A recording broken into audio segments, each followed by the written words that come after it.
आणि आता बातम्यांचा सविस्तर आढावा। जैन मुनी आचार्य नयन पद्मसागर यांच्या एका वादग्रस्त विधानामुळे एक नवा वाद निर्माण झालाय। नयन पद्मसागर यांनी महाराणी ताराबाई या जैन महाराणी असल्याचा जावई शोध लावलाय। औरंगजेबाचा नाश करण्यासाठी जैन महाराणी असलेल्या ताराराणींचा जन्म झाला असं नयन पद्मसागर यांचं म्हणणं आहे। मुंबईतल्या जैन समुदायाच्या एका कार्यक्रमात त्यांनी हे वक्तव्य केलं। या वक्तव्यामुळे सामाजिक आणि राजकीय वाद निर्माण होण्याची शक्यता आहे। औरंगजेब के नाम से औरंगाबाद, और वो औरंगजेब ने शिवाजी के पुत्र को पकड़ा, उनकी दोनों आंखों को निकाल दिया, उनके शरीर के टुकड़े टुकड़े करके कुत्तों को खिला दिए। वहां पर हमारे लोगों को पकड़ पकड़ करके खौलते हुए तेल में तला गया।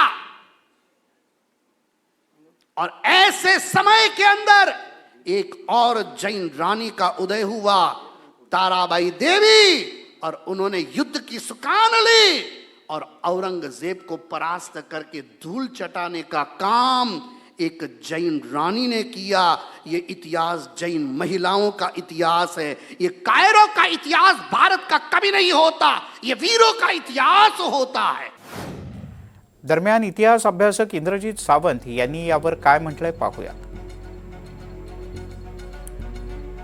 फक्त ताराबाई साहेब असतील, शिवछत्रपती असतील, संभाजी महाराज असतील, राजाराम महाराज असतील, यांनी जो महापराक्रम गाजवला आणि अशा महापराक्रमी व्यक्ती आपल्या जातीमध्ये, आपल्या धर्मामध्ये असाव्यात असं वाटणं सगळ्यांना साहजिक आहे। म्हणजे फक्त भारतातच नाही तर भारतातल्या बाहेरच्या सुद्धा लोकांना त्याच्याविषयीचं एक आकर्षण असतं।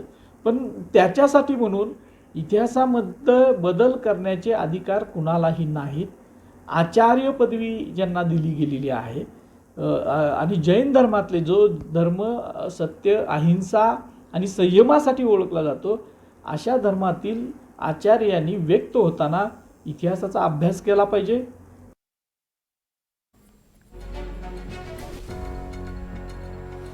त्यामुळे महाराणी ताराबाई या जैन असल्याचा दावा या जैन मुनींनी केला आणि त्यानंतर आता वाद निर्माण झालाय। पण